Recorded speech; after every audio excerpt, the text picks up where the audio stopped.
तो अस्सलाम वालेकुम दोस्तों, आज बात चल रही है कल से क्रेप की। क्रेप का हमने फार्म इस्टेब्लिश किया गाड़ों में। ठीक है, तकरीबन 1.5 साल चमड़े में हो गए। तो जो मेरा उस्ताद था उसने कहा भाई अब ना हम क्रेप का भी फार्मिंग करते हैं। मैंने कहा उस्ताद छोड़ो, आपकी फैक्ट्री लेदर की चल पड़ी है तो मैं अपना ज्वाइन करूँ जाके गवर्नमेंट डिपार्टमेंट में। वहाँ ऑफिसर था, ये तो टफ काम है। एक तो टफ काम लेदर का, बदबूदार काम, फिर दूसरा ये काम कि नहीं चलना है किसी हाल में। अच्छा भाई, तो मेरे पास 2 प्लाट थे तो वो मैंने बेचे। कुछ उस्ताद ने बैंक से लोन लिया। गाड़ों में हम 80 एकड़ मक्कादे पे ज़मीन ली। वो वहाँ जनाब अली हमने ये फार्मिंग की। क्रेप की रहने की जगह इस तरह होती है, ये सुराख करके रहता है, इन सुराखों में रहता है। ये जैसे ज़मीन फटी, जैसे वो पानी वापस गया तो फिर इनके सुराखों में वो रहता है। इनकी पसंदीदा जगह ये सुराख करके रहता है किनारों पे, तुमर के दरख्तों पे। ठीक है सर। तो जनाब अली घाड़ों के पहले रिसर्च कर चुके थे, तकरीबन 2 महीने 4 महीने। उसके बाद हमने गाड़ों में क्रेप के 80 फार्म बनाए। 80 फार्म, ये ऐसा बेहतरीन मतलब बिजनेस है, इतनी इसमें प्रॉफिट है। मगर यहाँ हमारे पाकिस्तानी लोग इस समंदर के प्रोडक्ट में जाते ही नहीं हैं। यकीन करो, ये इतना बेहतरीन इसका सूप बनता है। हम रोज़ाना शाम को, ज़ाहिर है वहाँ गाड़ों में रहते थे। गाड़ो है ठट्टा ज़िले में, डिस्ट्रिक्ट ठट्टा। कराची से निकलो तो गाड़ो होता है, गी से गाड़ो। उसके बाद फिर घारे की तरफ हम मूव करते थे। यहाँ कौन सा ये कहलाता है यार, अभी याद नहीं है, बड़ा समंदर के किनारे। वहाँ 80 एकड़ ये ज़मीन ले ली, वहाँ 80 फार्म हमने लगाए। वहाँ रिसर्च करते रहे, पहले भी 2 महीने 3 महीने करे। वो चार्टर्ड अकाउंटेंट, मैं बिजनेस में तो नहीं था, मैं अकाउंट्स ऑफिसर था। कास्टिंग भी निकालते थे, रिसर्च भी करते थे। तो इनको इन दोनों रस्सियों से, इधर से रस्सी इधर रस्सी, एकदम यूं टर्न करके यहाँ बांध देते थे पीछे की तरफ। पीछे ये 2 टांगों की तरफ, ये छोटी टांगे, ये बड़ी टांगे। जनाब बांध के जनाब धड़ाधड़ वो चाइनीज़ हमें सिखाते थे। बांग्लादेश के जो लड़के यहाँ रखे थे हमने कम से कम 30-40, उनको सिखाया। फिर तो अब ये सनत बन गई है, बहुत बड़ी सनत बन गई है। ये 2005 की बात बता रहे हैं, और सारी 1995 की हम बात बता रहे हैं। आज तो 2021 में हम बैठे हैं। आज तो बहुत बड़ी सनत है। पूरे समंदर के एरिया में छोटे छोटे यूनिट लगे हुए हैं। झुगी बनाओ जनाब, पकड़ना शुरू करो। जो मछली पकड़ने बंगाली जाते हैं उनसे ले लो। और अगर आप खुद, हमने 100 बेड़े बनाए थे, छोटी छोटी बेड़ियाँ, वो खरीदी थी। 2-2.5 करोड़ हमने खर्च किए थे। तो उन पे जनाब एडवांस बंगाली को देते थे। 2,000, 4,000, 5,000 वो पकड़ने जाते थे। वो समंदरों के किनारे में जाते थे। ये इनके रहने की बड़ी प्यारी जगह है, किनारों में, युगियों में, मट्टी में, चीकड़ में, ये रहने की जगह है। तो वहाँ वो पकड़ के देते थे। और इस तरह हमने बहुत सारे यूनिट लगाए। तकरीबन चलते चलते 1,000 वर्कर हमारे पास काम करते थे। ये इनका बेहतरीन सूप बनता है। और मुझे इत्तेफाक से डस्ट एलर्जिक है, तो मैं तो रोज़ाना तकरीबन मैं रोज़ाना शाम को ये कहता था, बना के दो। बावर्ची रखा हुआ था गाड़ों के वहाँ जो हमारा फार्म था। तो इस तरह उबालते जैसे हम अंडे नहीं उबालते, इस तरह ये उबाल के, ठीक ठाक उबाल के, फिर जनाब यार इनको बाहर निकल। फिर ये डंडियाँ भी हम खाते थे। अंदर गोश्त इसका वाइट कलर का है, बिल्कुल वाइट। और मुला लोग कहते थे भाई ये हराम है, हलाल नहीं है। यार हम तो खाते थे, अल्लाह बख्शेगा, मगर हम खाते थे। वाइट कलर का गोश्त है, बेहतरीन टेस्टी। और सूप ऐसा, आए हाय हाय हाय, आज तक ना चिकन सूप में मज़ा आता इतना मैंने देखा, न मछली का सूप। कभी बेका के रेस्टोरेंट था वहाँ ना होटल में, पीसी होटल के साथ, न उसमें वो टेस्ट देखी जो चिकन सूप जो है इसका, क्रेप का सूप में टेस्ट है। वो चेस्ट के लिए तो बेहतरीन है, बेहतरीन है। क्यों बेहतरीन है? देखो मैंने बहुत टाइम लगाया, क्योंकि हमने नौकरियां छोड़ी थी, बड़ी बड़ी सीटें छोड़कर ये धक्के खा रहे थे मट्टी में, कचरे में। ये अगर ये टांग टूट जाए, जानवर है। जब ये यहाँ घुसता है तो जाहिर है सुराखों में तो टांग टूट गई, तो 2 महीने के अंदर अंदर अल्लाह में इसकी दूसरी टांग दे देगा इसको, ये टूटेगी दूसरी टांग इसको दे देगा। ये क्रिएटिव है इसका, इसकी बॉडी है, इसलिए ये बहुत बड़ी ताकतवर चीज़ है खाने में। हम बदकिस्मत कौम है, यकीन करो, मैं फिर कह रहा हूँ, हम बदकिस्मत कौम है कि हम इस क्रेब को नहीं खाते, हम समंदर की मछली को नहीं खाते, हम समंदर की अच्छी अच्छी चीज़ों को नहीं खाते। अरे भाई दुनिया खा रही है, खरबा खरबा डॉलर रोज के हिसाब से दुनिया के लोग कमा रहे हैं, जिनका मुल्क समुद्रों के किनारों पे है। बैंकॉक है, चाइना है, हांगकांग है, जनाब अली दूसरा जापान है, ठीक है। यूरोप की मैं बात नहीं कर रहा, रिसर्च जहां हमने की वो बता रहा हूँ। मैं वो चीज़ें बताऊंगा जो हम खुद करके हुए आ रहे हैं, खुद अपने ऊपर झीला है। 2.5 करोड़ कहीं नुकसान, कहीं 2 करोड़ नुकसान, कहीं फायदा, कहीं नुकसान। रिसर्च के कामों में कमाने के लिए नहीं निकले आज तक। आज भी वॉशिंग पाउडर की फैक्ट्री 2.5 करोड़ घर वालों का जनाब अली लगा के डुबा के ताला लगा के बैठा हूँ, और बड़ा खुश हूँ कि एक चीज़ अल्लाह मियाँ से मैंने ले ली। तो बात चल रही थी इसके फूड की, तो ये रॉयल फूड कहलाता है जनाब। Crab is royal food, crab is royal food, ये रॉयल फूड कहलाता है पूरी दुनिया में, खास कर चाइना। भाई 1.5 अरब की तो आबादी चाइना की है ना, चाइना, जापान, बैंकॉक, ये रॉयल फूड कहलाता है।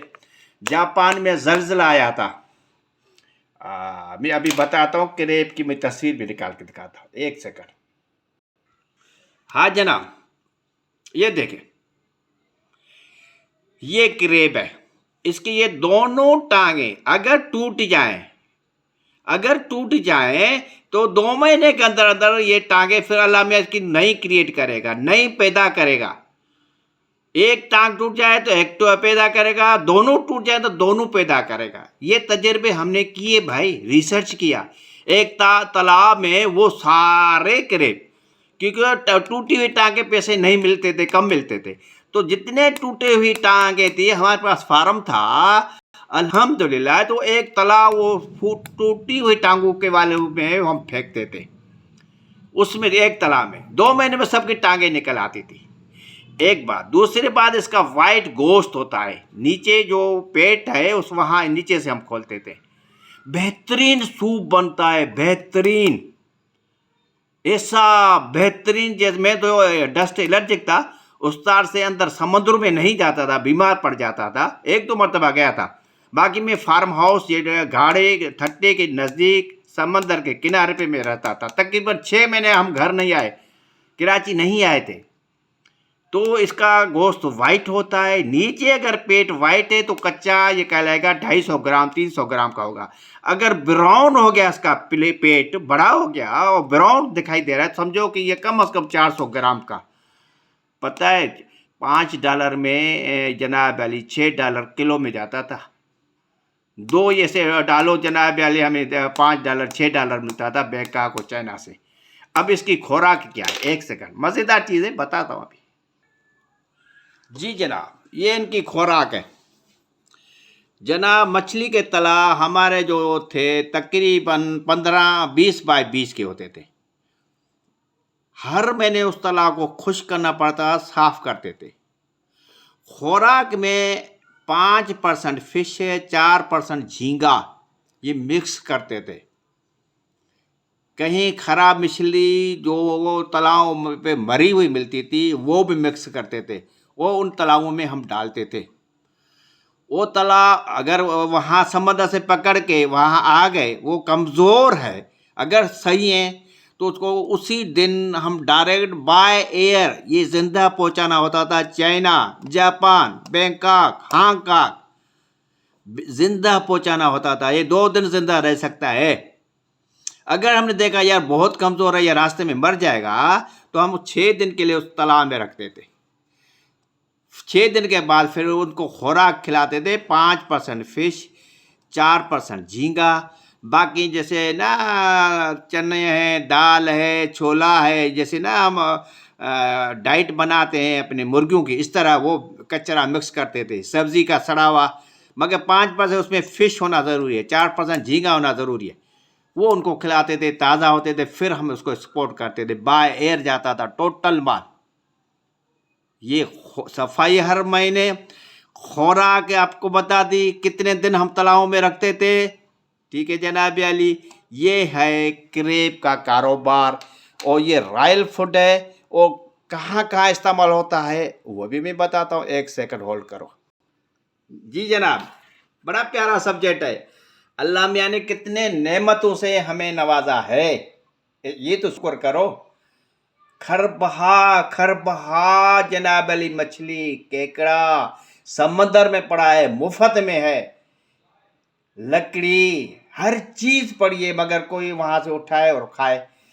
अभी आ रही है बात कि जनाब अली ये कहाँ कहाँ इस्तेमाल होता था।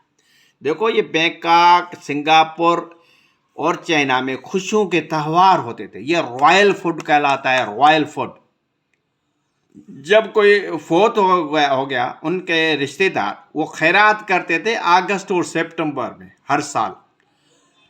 शादियों के मौसम जो है बैंकॉक, सिंगापुर, चाइना में जो है शादियों के मौसम है अक्टूबर और नवंबर। और नया साल शुरू हुआ कहाँ? बैंकॉक, सिंगापुर और जनाब चाइना। वहाँ खुशियाँ, क्रिश्चियन डे, ये जो खुशियाँ होती हैं ये दिसंबर और जनवरी। ये रॉयल फूड कहलाता है। हर जनाब अली शादी में अगर क्रेब का सूप नहीं होगा, अगर क्रेब का गोश्त नहीं होगा, तो जनाब कहेगा तो ये कुछ भी नहीं है। हम बदकिस्मत हैं, यकीन करो।